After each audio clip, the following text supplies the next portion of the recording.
Buenas noches para todos. Dios los bendiga. Les saludo muy cordialmente a cada uno. Yo soy Jair Cataño, docente de la Universidad Bautista y su facilitador, su guía en la clase de culto y liturgia. Les doy una cordial bienvenida a esta clase virtual y desde ya les invito para que juntos dialoguemos, investiguemos sobre este tema tan importante e interesante para nosotros los cristianos. La palabra de Dios nos enseña que fuimos creados para adorar. Así que vamos desde el Antiguo Testamento hasta el siglo XXI a través de la historia, a aprender de la adoración, de sus crisis, de sus procesos, pero también del desafío que nos presenta el futuro. Dios los bendiga. Para esta clase tienen que presentar dos tareas. Tenemos un módulo y tenemos un libro. En el módulo hay 4 capítulos. Después de cada capítulo del módulo de culto y liturgia, hay una autoevaluación que ustedes tienen que enviar. Esa es la autoevaluación que yo les exijo. Solamente esa es mi primera tarea. La segunda tarea es el informe de lectura del texto que se está pidiendo que se lea, el capítulo, y hay un modelo de lectura. Quiero ser muy claro. En el punto 4 del modelo dice que hagan un resumen. No, el punto 4 se ha reemplazado por lo que dice la tarea en la plataforma. Así que no se confundan. Lo más importante es seguir el modelo, pero hacer lo que dice la plataforma, la tarea que está escrita en la plataforma. O sea, el punto 4 del resumen no se hace. ¿Ok? ¿Sí está claro? Así que entonces, después del saludo vamos a empezar. Por razones personales no pude estar en la videoconferencia de las 6 de la tarde. Les presento mis disculpas y vamos entonces a empezar la clase.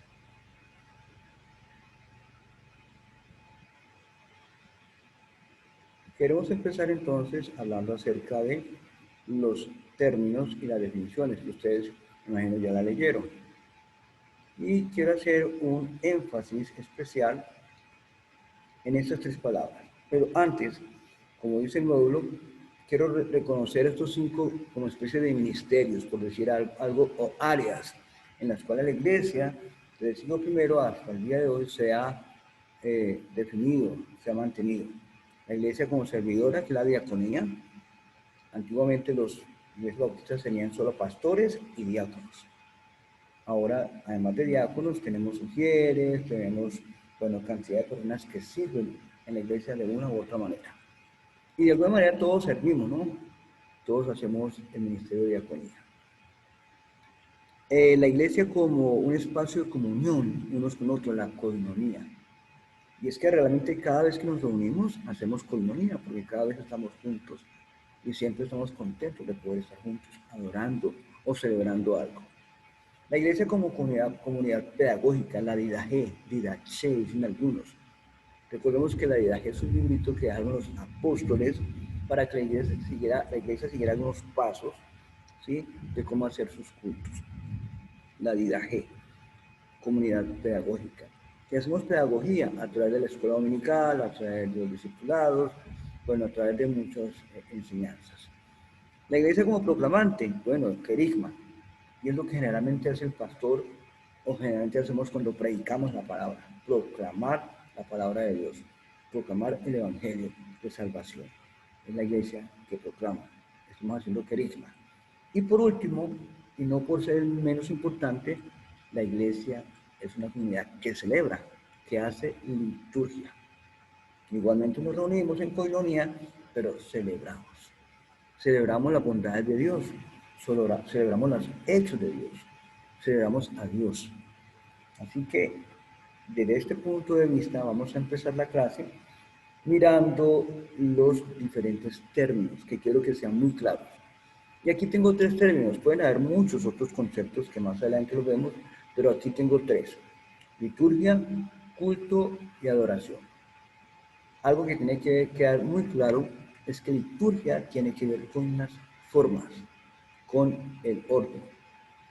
Es aquello que tenemos a la mano para ofrecer a Dios. Ahí dice que viene del griego leitos, que quiere decir público, y ergón, que quiere decir obra, trabajo. O sea que en definitiva la liturgia es el trabajo y la obra del pueblo. Es un culto aceptable, pero también auténtico, que expresa sometimiento, dependencia y servicio a él. Por allá en el antiguo imperio egipcio usaban liturgia como para servir al pueblo, los esclavos hacían liturgia. Por allá en la época de Grecia también antigua, los ciudadanos ricos daban plata para construir carreteras y casas, y esa es una forma de hacer liturgia, porque era la obra del pueblo. En el Antiguo Testamento ya liturgia se tomó como el concepto de que los sacerdotes servían a Dios, servían al pueblo y servían a Dios, entonces ese es el término de liturgia. Quiero que quede claro que tiene que ver con las formas. Ahora, culto tiene que ver con la actitud que yo tengo con cada uno de esos elementos que presento a Dios. Cultos, preparar, capacitar. Dice que una persona es culta, es una persona preparada, un hombre, una mujer preparada. Hay la palabra en griego, la treia, que dice servicio pagado, homenaje a la divinidad, devoción a Dios. Se encuentra en el Nuevo Testamento esta palabra. ¿Qué es el culto entonces? Es el contenido y práctica de la experiencia de la oración. El contenido de mi oración, el contenido de la lectura que escojo para predicar, el contenido del salmo que escojo en el culto, el contenido incluso del testimonio de la persona que salió adelante, a dar gracias a Dios, el contenido de mis canciones, de mi adoración musical al Señor. Y dice algo muy claro, fundamentado no en rituales, sino en una relación personal con Dios. Aunque hay rito de todas maneras, porque tenemos siempre un orden. Y a veces creemos que las iglesias católicas y las otras iglesias grandes hacen liturgia y son muy litúrgicas, pero nosotros, por pequeña comunidad que sea, siempre tenemos un orden. Y generalmente mantenemos ese orden por mucho tiempo. Recuerdo hace muchos años mi tía bautista, mi familia ha sido bautista toda la vida, y era una bautista muy tradicional, y se enojaba si de pronto le cambiaban el orden del culto, si recogían la ofrenda en el momento en que no era de acuerdo a el orden que siempre se hacía en la iglesia bautista. Vamos a estar viendo un orden de las iglesias bautistas cuando miremos los órdenes del culto. Entonces, liturgia tiene que ver con las formas, culto tiene que ver con las actitudes, pero adoración tiene que ver con la comprensión de lo que es Dios y lo que es el ser humano. Mi teología, mi convicción, mi creencia en Dios, mi credo, es directamente proporcional a mi adoración. Proskuneo es la palabra que encontramos en el griego koiné, ¿sí? Pros, hacia, y kuneo, besar, la tierra o la mano. Homenajear, reverenciar, celebrar los actos de Dios manifestados en Cristo. Algo que tiene que ser muy claro, a través de Cristo, solo a través de Cristo. Otros conceptos, bueno, aquí tenemos unos conceptos de unos liturgistas latinoamericanos que quiero que miremos rápidamente. Romé Martínez, luterano de Brasil, dice que es un conjunto de elementos y formas a través de los cuales acontece el culto. Están estructurados y ordenados en partes, en una secuencia lógica. Maximiliano Baseca, liturgista bautista de Nicaragua, dice que es la participación de la congregación en la adoración y también en el orden del culto. Liturgia tiene que ver con el orden del culto entonces.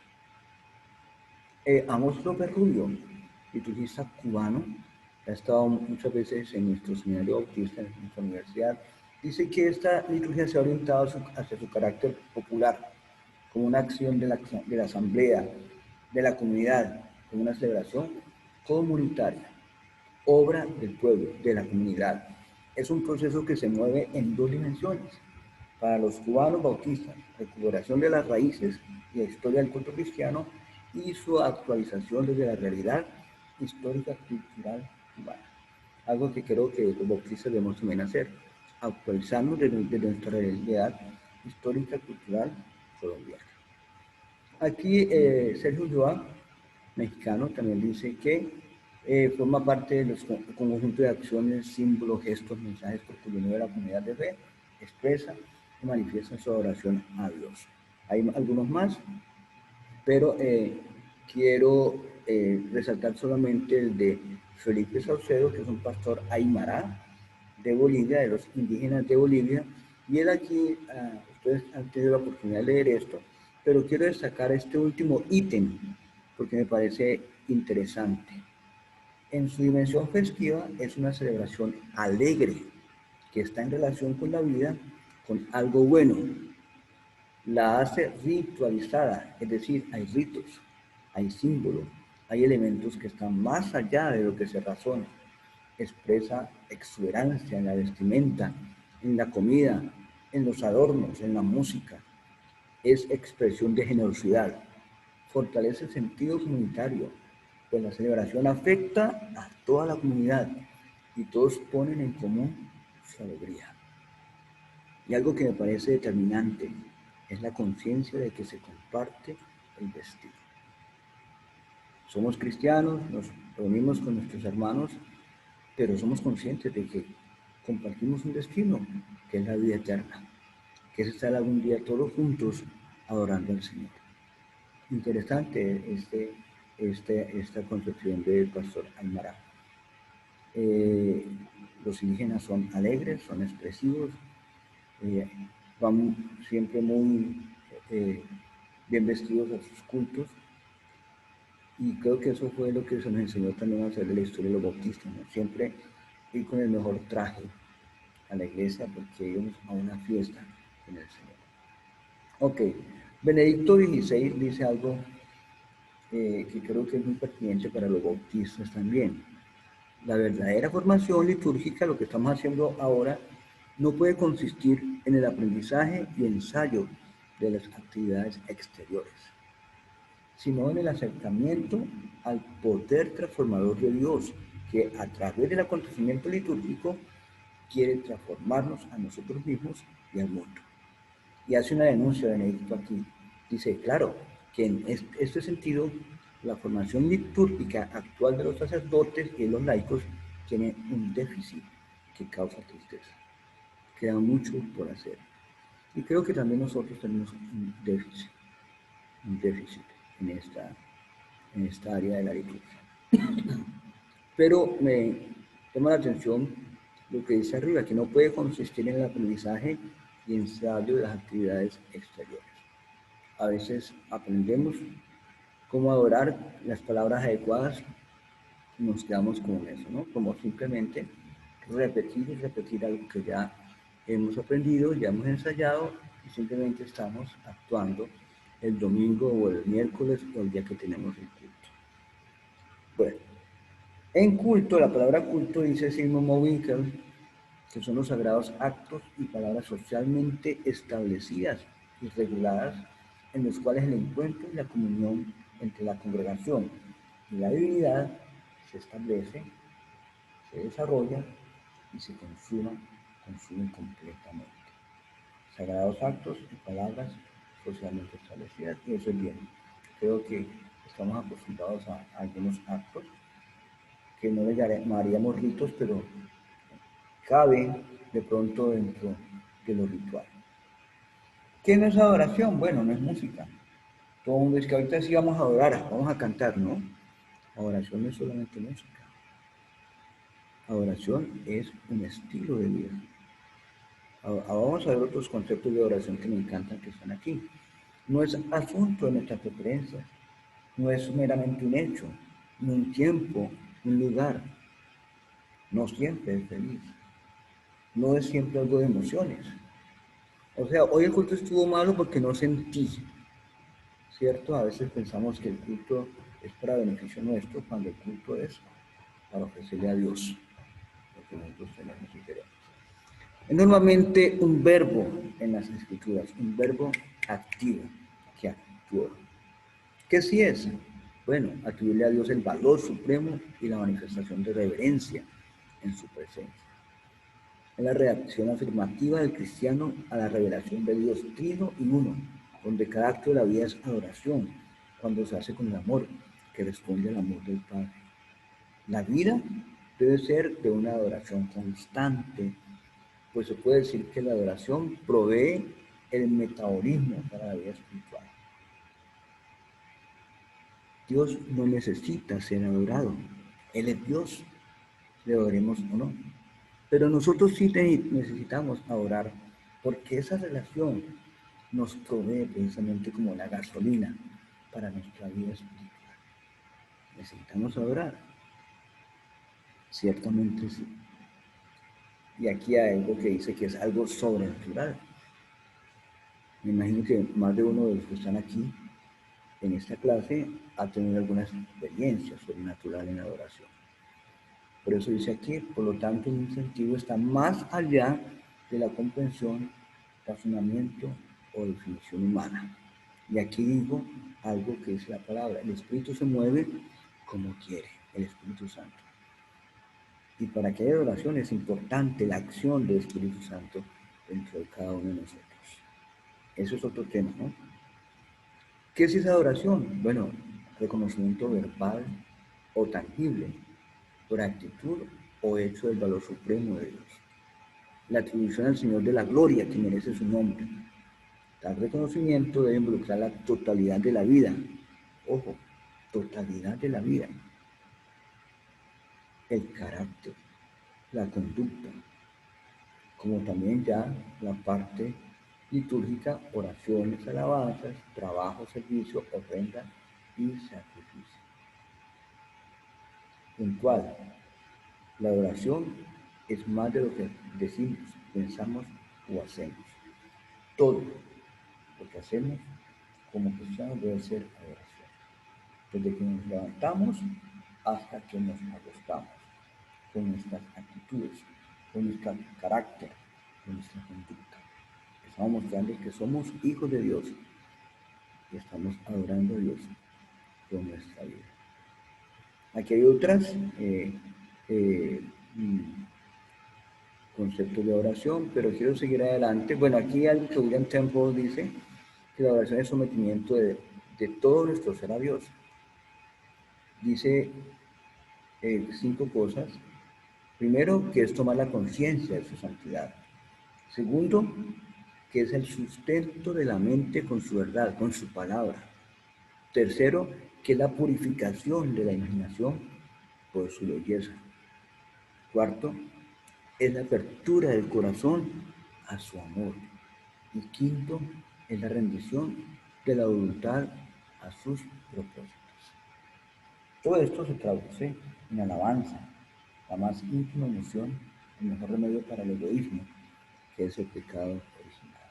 Esto lo dice William Temple, me pareció justo colocarlo para que todos pues, miremos este otro aspecto de la oración. Bueno, otro vocablo, doxa, buena opinión, estimación, glorificar a Dios por su naturaleza y sus actos, honor y majestad. Eulogeo, bien, logeo, hablar bien, elogiar, bendecir. Aineo, alabar, ensalzar, reconocer la soberanía de Dios. Y Sasha, que es un vocablo que se utiliza mucho en el Antiguo Testamento, significa inclinarse, arrodillarse en una postura de sumisión sin reserva. Aquí tengo otros 3. Doblos, que es servir como esclavo, con énfasis en la sujeción, en contextos religiosos y no religiosos. El sustantivo doelia aparece en contextos orientados a Dios, que denota un compromiso de todo corazón con Dios, expresado en la actividad pública. Es un servicio a Dios.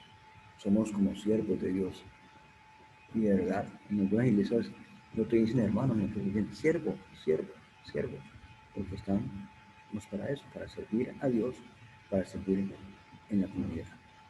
Terapia, sanar, cuidar y servir. Bueno, esto es una palabra que me llamó la atención porque dice que es atender y cuidar a los dioses y alguien más poderoso con el fin de ganar un favor. Dios no necesita ser servido por manos de hombres como si Él necesitara algo, Él no necesita nada. No necesitamos hacerle terapia a Dios. Él se sabe cuidar y sanar solo. Diaconía, bueno, ya lo vimos adelante, servicio rendido a un tercero en forma unipersonal. Cuando visitamos a los enfermos, estamos haciendo diaconía. Cuando llevamos un mercado a una persona necesitada. Cuando llevamos la cena del Señor a alguien que no puede ir a la iglesia. Bueno, hay muchas formas de servir al Señor, a un tercero, sin idea de sujeción. También implica tareas domésticas, ¿no? Limpiar la iglesia, limpiar las bancas, los asientos, arreglar las flores, bueno, muchas cosas, ¿no? Es un servicio, una diaconía. Denota una función más que un estatus.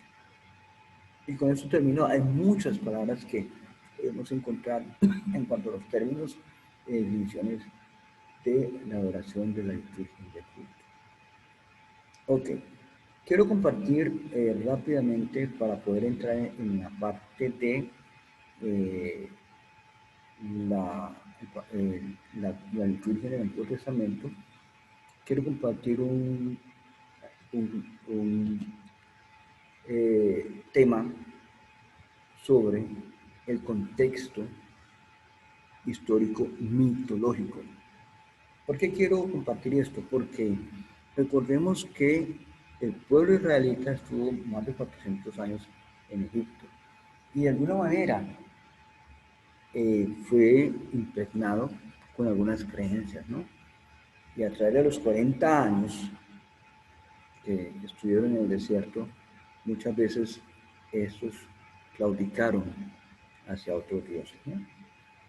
Mitología egipcia, bueno, empiezo con esa precisamente.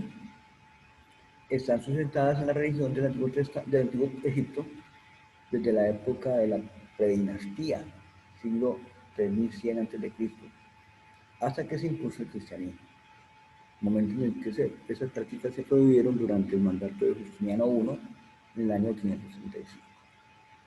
Se desarrolló, influyó y perduró por más de 3000 años con ciertas variaciones que se iban presentando a medida que se avanzaba el tiempo. Aquí tenemos entonces los diferentes dioses de Egipto. El más importante, Ra, dios del sol y la vida, el más importante.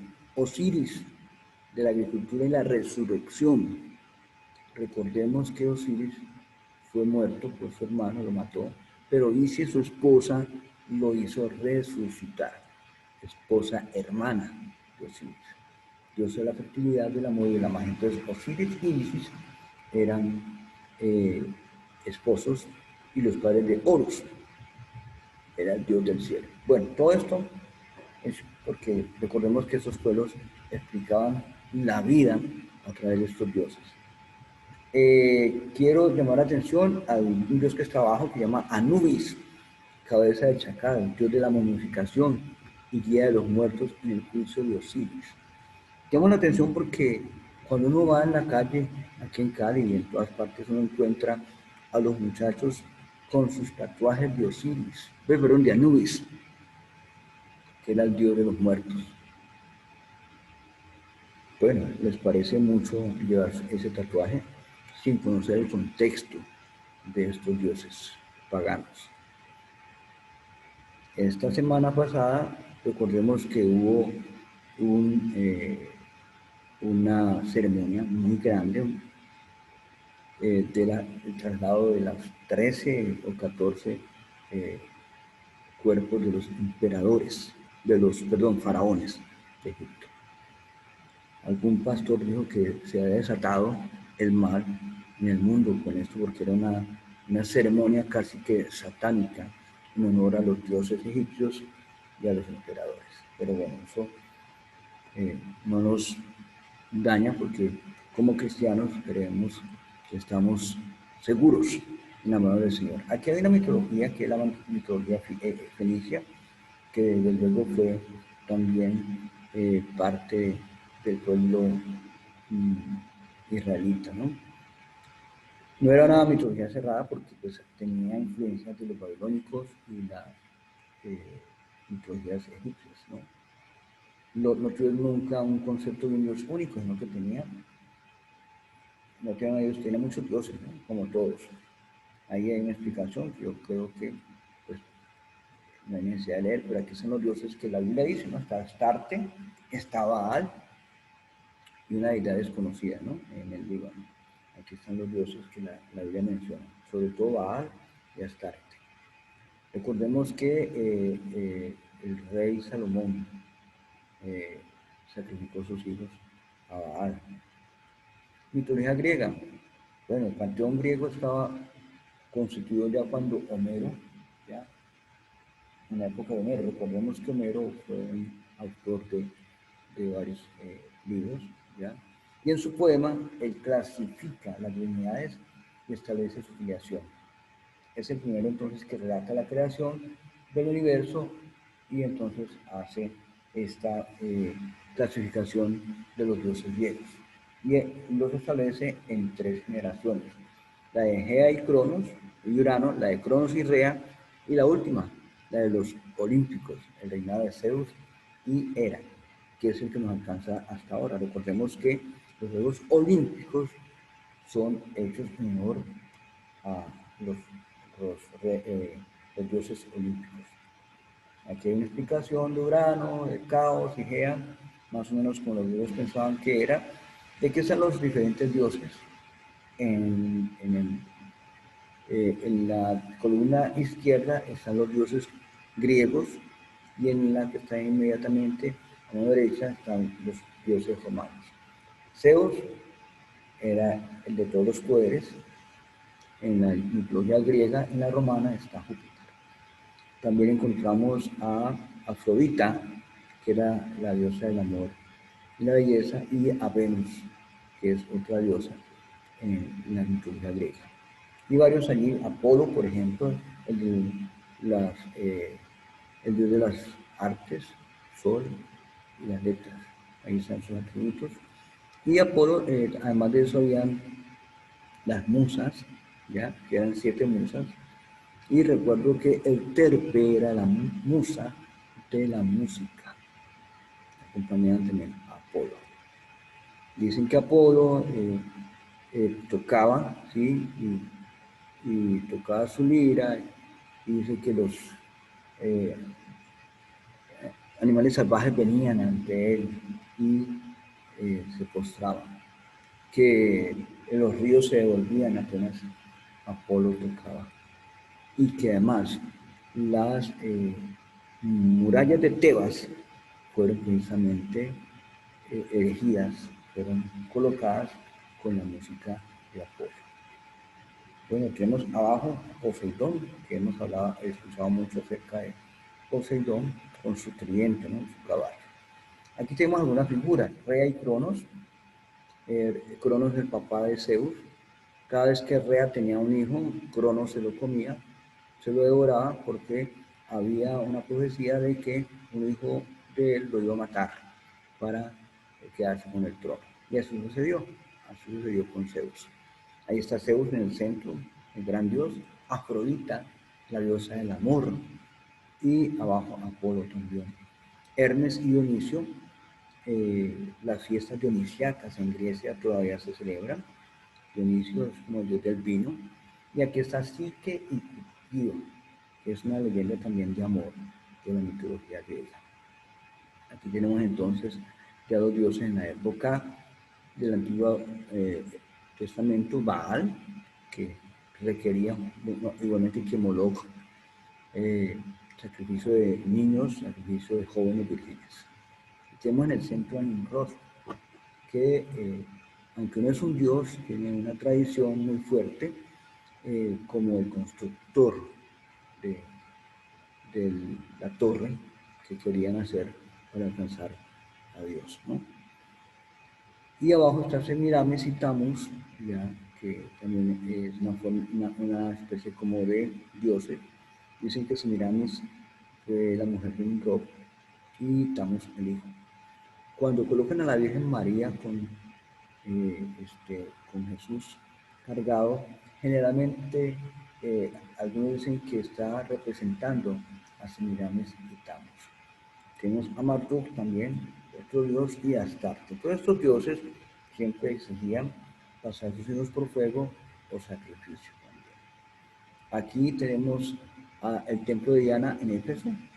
Allí vamos a ver ahorita algunos de los actos que se celebraban, pero aquí sobre todo habían sacerdotisas y sacerdotes sexuales donde usted podía pagarle a Diana de Éfeso con un favor sexual. Recordemos que Pablo también tuvo problemas en Éfeso precisamente por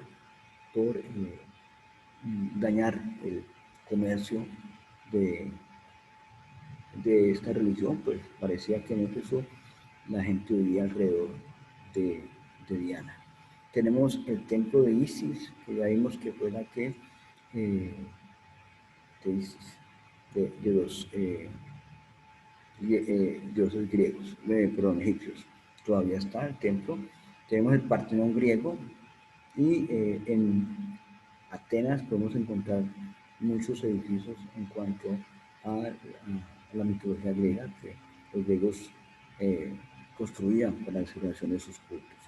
Y aquí en Roma tenemos el templo de Venus. Todo eso ustedes lo pueden visitar si quieren viajar.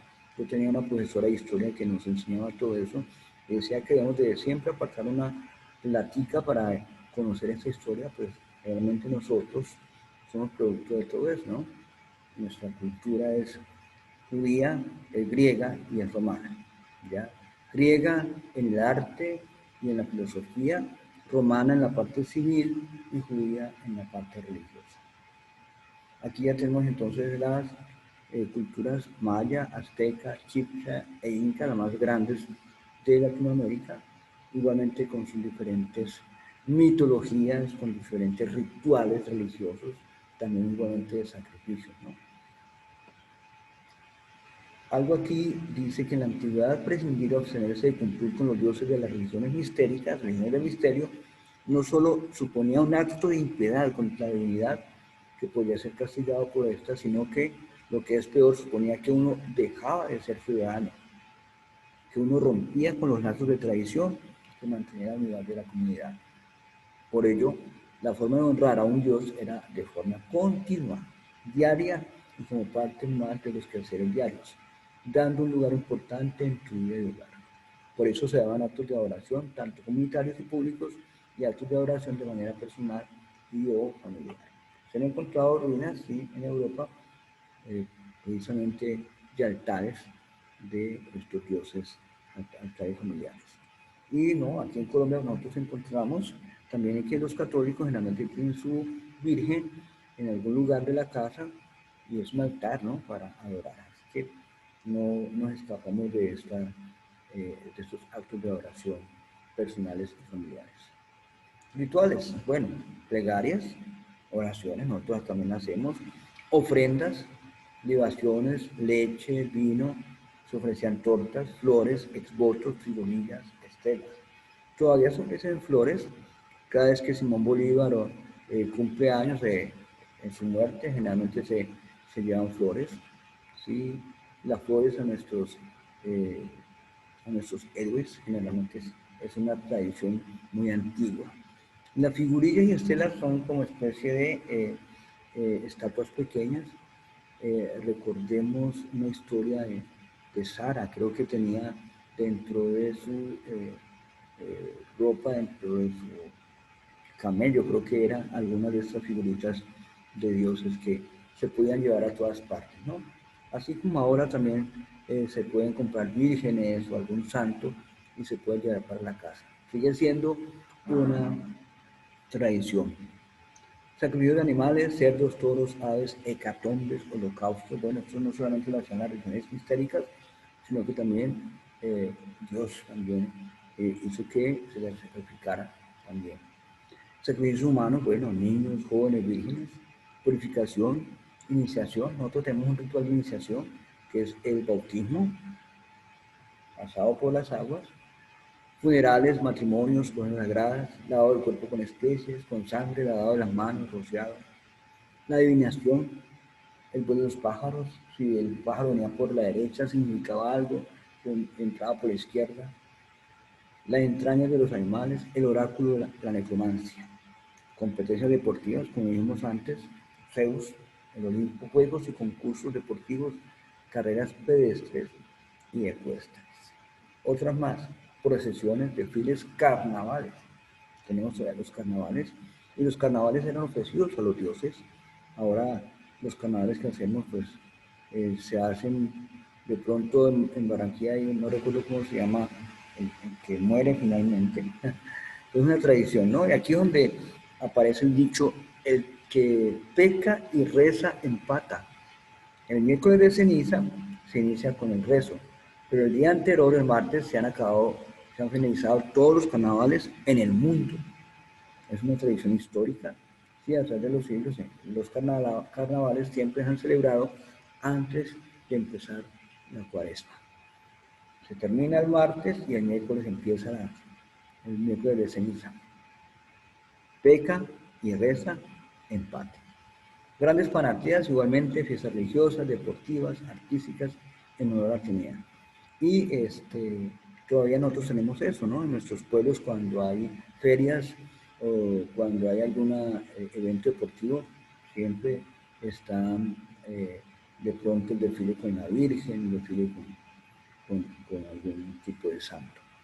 Certámenes teatrales, bueno, inicialmente el teatro se hizo para ofrecerlo a Dioniso como Dios. Banquetes y libaciones copiosas, libaciones tomar. Hay una tradición todavía de algunos cuando alguien, no sé si ustedes lo han vivido con sus amigos no cristianos, que abren una botella de algún tipo de licor y dice, bueno, para las ánimas, y lo echan a la tierra, ¿no? Es una forma también muy antigua porque esas libaciones se hacían en honor a los dioses, primero se echaba a la tierra y después se tomaba. Danzas sacras, bailes desenfrenados, fuego, hierogamia, o sea, matrimonio entre dioses y humanos, prostitución sagrada, como hacían en Diana de Éfeso en la época de Pablo, relaciones sexuales con sacerdotes y sacerdotisas, ritos con alusiones sexuales, ritos de pureza y castidad, como hacen los sacerdotes católicos, promiscuidad sexual, una atmósfera de exaltación y fanatismo, flagelaciones. No recuerdo el pueblito aquí en el norte de Colombia, donde en Semana Santa se flagelan, ¿no? Creo que esta Semana Santa por la pandemia no tuvieron la oportunidad de hacer ese ritual. Homofagia, como es un animal que representa a un dios para rejuvenecimiento y o inmortalidad. Bueno, aquí hay algo. Dice que los hebreos emigraron a Egipto con conexiones en territorio, después, con la historia que conocemos, fueron dirigidos por Moisés, emprendieron su éxodo en el año 1165 a.C. Moisés los condujo por la península de Sinaí, se convirtieron en adoradores de Yahweh, el Dios de los pastores de Sinaí. Posteriormente, el mismo Moisés les asignó un ritual y les entregó un código. Esa asociación constituyó el núcleo de parte de la nación que se denominó Israel. Ya Israel tenía una religión, ya Israel tenía un código, ya Israel tenía un código civil, ya Israel tenía un ritual. Entonces ya era una nación. Lograron conquistar comarcas ubicadas al este del río Jordán y en su valle. Dominaron Jericó. En el siglo XII a.C. tomaron Siquem. Bueno, y así como está la historia que habla en el Antiguo Testamento, en jueces, en reyes, toda esta parte los pasó. Y no fueron 40 años, 30 años, fueron 200, 300 años, ¿no? Pero lo que quiero llamar la atención aquí es en el último ítem que dice, uno de los legados importantes del pueblo hebreo para la humanidad fue la creación, y lo coloco entre comillas, de un Dios monoteísta, universal y ético. Único Dios, universal y ético. Los demás dioses no les importaba el pecado, ¿no? Entre más pecaran, yo creo que era mejor, ¿no? Igualmente competimos con Alá, pero Alá es un Dios que, aunque es ético de alguna forma, también reclama muerte de los que no creen en ellos, de acuerdo pues a su profeta. Bueno, Terminamos aquí en esta parte y quiero dejar de compartir, pero quiero compartirles un video precisamente hablando de, de los musulmanes. Quiero compartirles un video de lo que significa para los musulmanes adoración. Así que vamos a ver este video y con eso terminamos la clase. Vamos a ver dos videos. Entonces el primero es el concepto de adoración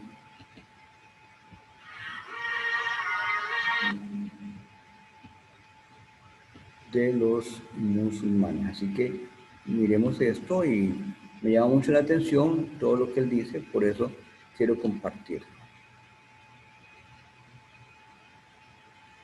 A ver, un momentito.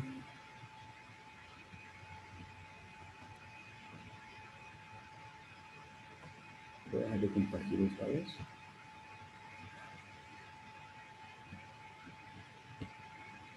Vamos, porque voy a compartir el sonido de la computadora. Ok. Y ahora sí, para que ustedes puedan escuchar.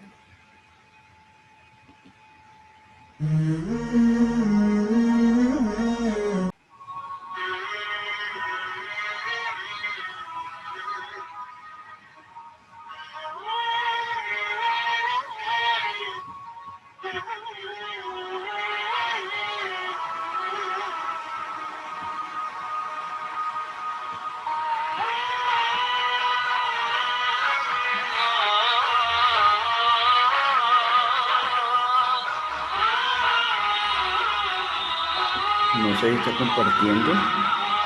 Voy a volver a hacer parece que no está compartiendo.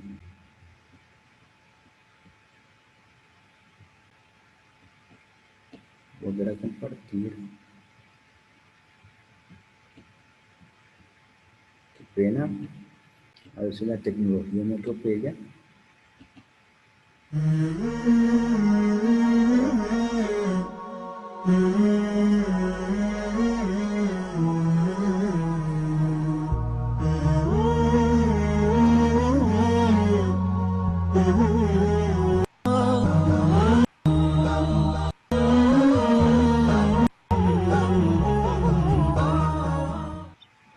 Alabado sea Alá, el Señor del universo. A Él lo glorificamos, a Él nos encomendamos, y en Él nos refugiamos del mal de nosotros mismos y del mal de nuestras obras. A quien Alá guíe nadie lo podrá extraviar, y a quien Alá extravíe nadie lo podrá encaminar. Atestigo que no hay nada ni nadie que merezca nuestra adoración salvo Alá, y atestigo que Mohammed es su siervo y su mensajero. Oh creyentes, teman a Alá como merece ser temido, y no mueran sino salvo como musulmanes. Mucha gente anda vagando por su vida, preguntándose cuál es el motivo de estar en ella. Uno en la vida también se llega a preguntar, ¿por qué es que estamos aquí? ¿Por qué, si existe alguna divinidad, o por qué el motivo de todo ser humano aquí en la vida? Dios, Alá, en el Corán lo clarifica. Dice que no ha creado las cosas en vano. Dice, no hemos creado los cielos y la tierra y lo que hay entre ellos en vano. Dice, pero hay de los incrédulos que reniegan esto. Dice, hay de los incrédulos por el castigo que les espera. También Dios en el Corán dice, y no hemos creado los cielos y la tierra y lo que hay entre ambos como un simple pasatiempo. No lo han creado como un simple pasatiempo, sino que lo ha creado con un fin justo y verdadero. Pero la mayoría de los hombres no sabe. Dios en el Corán también dice, وَمَا خَلَقْتُ الْجِنَّ وَالْإِنسَ إِلَّا لِيَعْبُدُونَ. Si no he creado a los hombres y a los genios, sino para que me adoren. No quiero de ellos que me provean, no quiero que ellos me alimenten. Realmente Alá no necesita de nosotros. Esta aya, con este versículo del Corán, se especifica de que la razón por la cual el hombre está en esta vida es para adorar a Alá.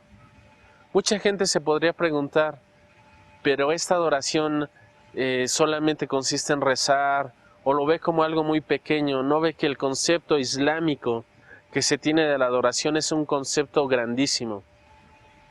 Para nosotros los musulmanes, la adoración consiste en todos los actos y palabras que a Alá le complacen, sean tanto internos o externos. ¿Qué quiere decir? De que todas las cosas que nosotros hagamos y a Alá le complazcan es un acto de adoración para nosotros. Los actos de adoración necesitan dos condiciones para que Alá nos las acepte.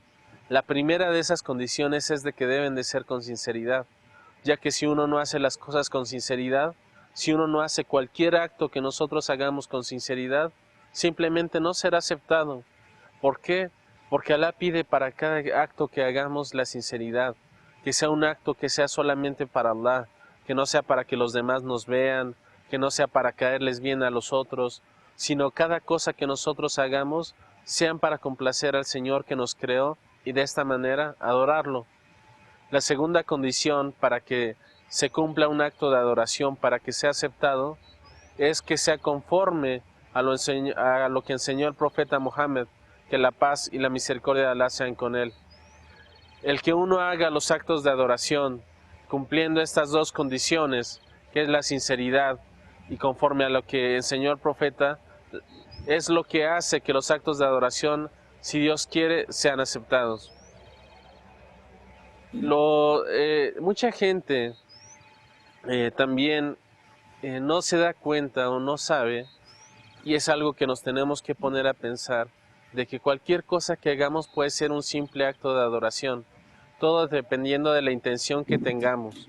Esto quiere decir de que si uno sale a trabajar, si uno sale en busca de la comida de la familia, eso forma a ser un acto de adoración dentro del Islam. Es simplemente de que uno se comporte bien con los padres, es un acto de adoración en el Islam.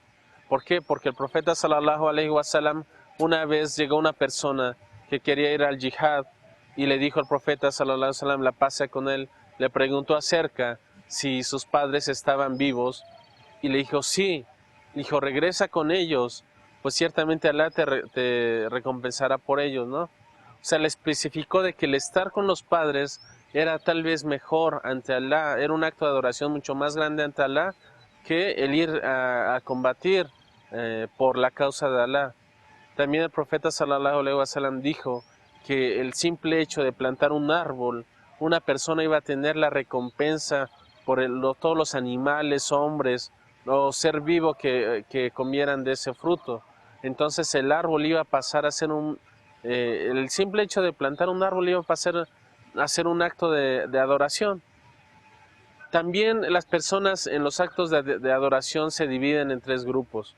Hay personas que creen que solamente el adorar a Allah consiste en rezar, consiste en ayunar, consiste en ir a la mezquita, en leer un poco el Corán, pero olvidan fuera de sus vidas todos los actos que es, por ejemplo, los tratos que tenemos con terceros.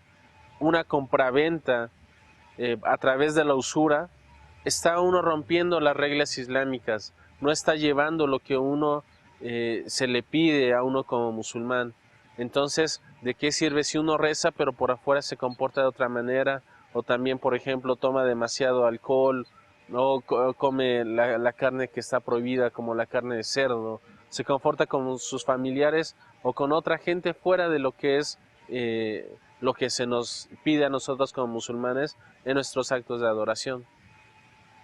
El segundo grupo de la gente que hemos mencionado que no entiende bien el concepto de lo que es la práctica de adoración en el Islam son aquellas personas que su adoración no es solamente para Allah, de que ellos llevan a cabo actos de adoración, pero esa adoración va dirigida a otros. Cuando hablamos mucho con no musulmanes, ellos nos dicen de que ellos cuando le piden a alguien la intercesión para llegar ante Allah, dicen que no los adoran. Por ejemplo, si alguien le pide a un santo, dice, yo no lo estoy adorando, yo simplemente lo estoy utilizando como un intercesor para llegar a Allah. La súplica, como hemos visto, es un acto que a Alá le complace, por lo tanto es una adoración. Por lo tanto, el suplicarle a otro, el pedirle a otro, es exactamente como si se le estuviera adorando. El tercer grupo es aquella gente que comete los actos de adoración, pero son fuera del ejemplo que nos enseñó nuestro profeta Mohammed, que la paz sea con él. Dijo el mensajero, cada persona que haga un acto que no vaya de acuerdo con lo que yo le he hecho, le será rechazado. Esto quiere decir de que si una persona hace algo que no enseñó el profeta, simplemente no le será aceptado, aunque su intención sea muy buena, ¿sí? ¿Por qué? Porque no va de acuerdo a lo que nos enseñó el mensajero de Alá.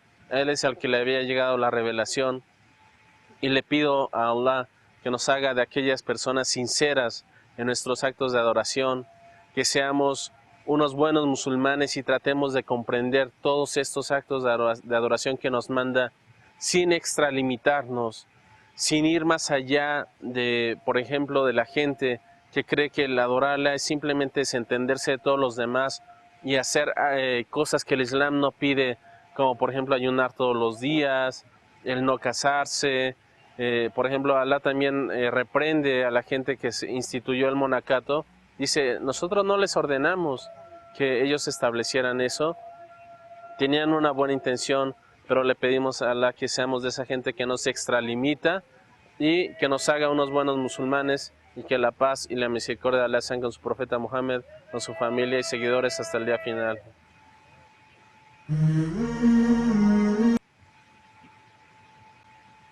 Bueno, espero que ustedes hayan escuchado esta conferencia. Me pareció muy interesante compartirlas porque siento que está muy claro en su concepto de adoración y tenemos algunas cosas como en común, ¿no? Finalmente, para terminar esta clase, voy a compartirles un video de Rick Warren también. A ver, un momentito. Y pues espero que terminamos con este video. De Rick Warren. Un momentito, por favor.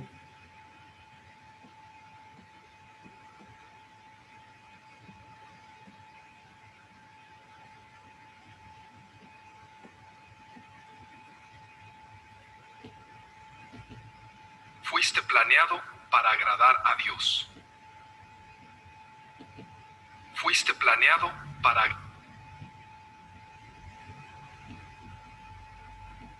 Okay. Rick Warren nos habla acerca del propósito de Dios para con nosotros. Fuiste planeado para adorar a Dios. Escuchemos entonces este video.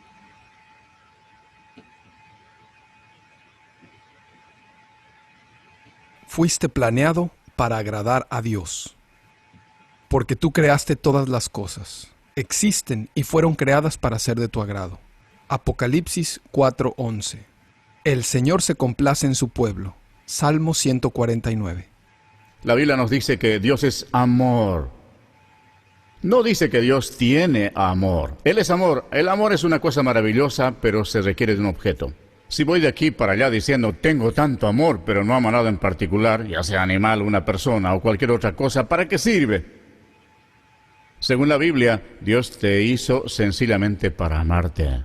Esa es la primera razón por la que te creó. Dios te creó para amarte. Dios no necesitaba crearte. No se sentía solo. Dios es amor y está en relación consigo mismo, el Padre, el Hijo y el Espíritu Santo en la Trinidad. Dios no se sentía solo, no nos necesitaba, pero eligió crearnos. Eligió hacernos para amarnos. Él nos conoce del todo y sin embargo nos ama y quiere que nosotros a su vez le conozcamos y le amemos. No somos como los animales porque hemos sido hechos a imagen de Dios. Esto significa que Dios nos ha dado la capacidad recíproca de conocerlo, de poder comunicarnos con Él y de tener una relación con Él. No hay nada, no hay ninguna otra cosa en la creación que tenga este privilegio. Poder conocer y amar a Dios. Dios se complace de ello. Lo que pido de ustedes es amor y no sacrificios. No quiero tus ofrendas. quiero que me conozcas. Oseas 6:6. Dios dice, lo que realmente me importa es que me conozcan y me amen. Esos son los objetivos primarios de tu vida. Son el primer propósito de la vida. Conocer a Dios y amarlo. Es la manera de agradar a Dios. Lo más importante que podemos llegar a comprender en la vida es que Dios nos ama. Y lo más importante que podemos llegar a hacer en esta vida es corresponderle el amor. Porque la razón primaria de tu estancia en este planeta es conocer y amar a Dios, para así agradar a Dios. Si no entiendes esto, no has entendido el sentido primario de la vida. Cierto día Jesús estaba caminando por la calle y un hombre se acercó y le preguntó, Maestro, ¿cuál es el mandamiento más importante de la ley? Jesús le respondió, Ama al Señor con todo tu corazón, con todo tu ser y con toda tu mente. Este es el primero y más importante de los mandamientos. Mateo 22. No hay nada que se iguale a esto, amar y conocer a Dios de todo corazón y con todo tu ser y tu mente. La Biblia tiene una palabra para esto. Este asunto de agradar a Dios, conocer y amar a Dios, tener una relación con Él. Le importa mucho más lo que eres que tu carrera o lo que hagas. ¿Por qué? Porque cuando te mueras no podrás llevar tu carrera al cielo, pero sí te llevarás tu carácter. Tu carácter se va contigo. Por eso Dios quiere desarrollar tu carácter mientras estés en la tierra. Esta es la tercera razón por la que estás en la tierra. Él te puso aquí para desarrollar tu carácter, para que seas como Jesucristo. La actitud de ustedes debe de ser como la de Cristo Jesús. Filipenses 2:5. La vida comienza a tener sentido cuando entiendes esto, que el propósito de Dios es que seas como Jesucristo. La pregunta más difícil que me hacen como pastor es, ¿por qué me pasa esto a mí? Todos nos preguntamos, ¿por qué? ¿Por qué me pasa esto a mí? Les diré por qué. Dios quiere hacerte como Jesús. El objetivo de Dios no es tu comodidad. El objetivo de Dios es tu carácter. Él está mucho más interesado en tu carácter que en tu comodidad. Mientras el Espíritu del Señor obra dentro de nosotros, llegamos a ser cada vez más como Él y reflejamos su gloria más aún. 2 Corintios 3:18. Su tercer objetivo es transformar tu carácter y hacerte como su Hijo, Jesucristo. El proceso de llegar a ser como Cristo se llama discipulado. ¿Cómo hace Dios para hacernos como Cristo? Lo hace de muchas y diversas maneras. Dios usa su Espíritu Santo, Él usa la Biblia, Él usa a otras personas, Él usa la tentación, sorprendentemente, y Él hasta usa los problemas. Todos los problemas de tu vida tienen un propósito. Todos los problemas de tu vida, los pequeños, los medianos, los grandes, todos ellos tienen un propósito, y el propósito es darte la oportunidad de desarrollar el carácter. Escuchen, para que seamos como Jesucristo, Dios te va a hacer pasar las mismas cosas que Jesús pasó. ¿Hubo momentos en los que Jesús estuvo solo? Sí. ¿Hubo momentos en que Jesús estuvo cansado y agotado? Claro que sí. ¿Hubo momentos en los cuales fue malentendido y criticado y juzgado injustamente? Sí. ¿Hubo momentos en los que se sintió tentado a darse por vencido? Sí. ¿Por qué piensas que Dios permitiría que su propio Hijo pasara por todas esas cosas? Pero tú habrías de librarte de ellas. ¿Qué te crees? Algunas personas creen que cuando se convierten en cristianos todos sus problemas se acabarán. ¿Por qué Dios iba a hacer eso? No estamos en el cielo, estamos en la tierra. Un día irás a un lugar donde no hay problemas, pero ahora tienes muchos problemas. Tenemos muchísimos problemas y Dios no se deshace de ellos porque Él está más interesado en tu carácter que en tu comodidad. Como les dije, su tercer objetivo es que seas como su Hijo. La pregunta entonces debería ser otra, ¿cómo es Jesús? Encontramos un cuadro perfecto de Jesús en el fruto del Espíritu. Gálatas 5, 22 y 23 presenta las 9 cualidades del carácter. El fruto del Espíritu es amor, alegría, paz, paciencia, amabilidad, bondad, fidelidad, humildad y dominio propio. Es un cuadro perfecto de Jesús. Jesús era la expresión más completa del amor, el gozo, la paz, la paciencia y todas las demás cosas. Para que seas como Cristo, Dios quiere llenar tu vida con amor, gozo, paz, paciencia, amabilidad, bondad y todo lo demás. Entonces la pregunta es, ¿cómo produce Dios el fruto del Espíritu en nuestra vida? Voy caminando por la calle un día y de pronto reboso de amor. ¿O voy caminando por la calle y ¡boom! El gozo me inunda? ¿De golpe me vuelvo paciente? No lo creo. No sucede de esa manera. Este punto puede ser lo más importante que aprendas de esta conferencia. Es una verdad fundamental de la vida. Dios produce los frutos del Espíritu en tu vida, poniéndote exactamente la situación contraria y permitiéndote que seas tentado para hacer lo opuesto. Dios no tienta a nadie, pero estamos en el mundo caído y Él usa incluso las circunstancias de la vida para su propio bien. Por ejemplo, el amor. Es fácil amar a la gente agradable como yo. Pero para enseñarnos amor verdadero, Dios nos va a colocar en un círculo de personas desagradables. ¿Por qué? Porque el amor es incondicional. No depende de si ellas son personas lindas o si me tratan bien. El gozo no es lo mismo que la alegría. La alegría depende de las eventualidades, depende de las circunstancias. Voy a Disneyland y me siento alegre. Llego a casa y ya no lo estoy cuando me doy cuenta de lo mucho que gasté. Es circunstancial. ¿Dónde nos enseña Dios paciencia? En las embajadas para obtener visas. ¿De acuerdo? O a esos efectos en cualquier otra institución pública.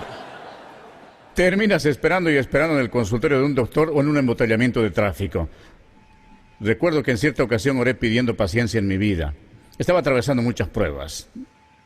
Dije, Dios, dame paciencia, y fueron peores. Dije, Dios, dame paciencia, y fueron aún peores. Pero al cabo de 6 meses me di cuenta de que era mucho más paciente que antes. ¿Cómo lo logré? Luchando contra las mismas pruebas. No puedes decir que eres bueno si nunca fuiste tentado a ser malo. No puedes decir que eres fiel si nunca fuiste tentado a ser infiel. No puedes decir que tienes integridad si nunca tuviste ocasión de mentir. Dios usa, por lo tanto, todas las cosas malas de tu vida. Cada tentación es una oportunidad para crecer. ¿Cuál es el objetivo? El objetivo es alcanzar la madurez espiritual. No hay atajos a la madurez espiritual. Toma tiempo. Dios no tiene prisa. Tú puedes tener prisa y yo me apresuro, pero Dios no tiene prisa. Él va a poner toda tu vida para que seas como Cristo. A menudo este proceso nos desanima. Pensamos, no estoy creciendo lo suficiente. Dios prometió nunca darse por vencido con nosotros. Entonces no lo hagas tampoco. Estoy convencido de esto. El que comenzó tan buena obra en ustedes, la irá perfeccionando hasta el día de Cristo Jesús. Filipenses 1:6. Dios terminará lo que comenzó en tu vida. Por lo tanto, cuando comiences a deprimirte y a pensar, no estoy creciendo demasiado en Cristo, recuerda que aunque todavía no eres lo que habrás de ser, tampoco eres lo que eras. Gracias a Dios. Le agradezco a Dios que no soy lo que era. En realidad, siempre que te desalientes o pierdas el interés en tu vida cristiana, necesitas asistir a un bautismo. Me encantan los bautismos. No puedo ver un bautismo sin llorar. En la iglesia de Saddleback tenemos bautizado a más de 9.200 creyentes en los últimos 7 años. Me gusta salir y ver a la gente ser bautizada. Me hace tener presente el poder de Dios para cambiar a la gente. También me recuerda que Dios está trabajando en mi vida y me recuerda que ya no soy el mismo que era.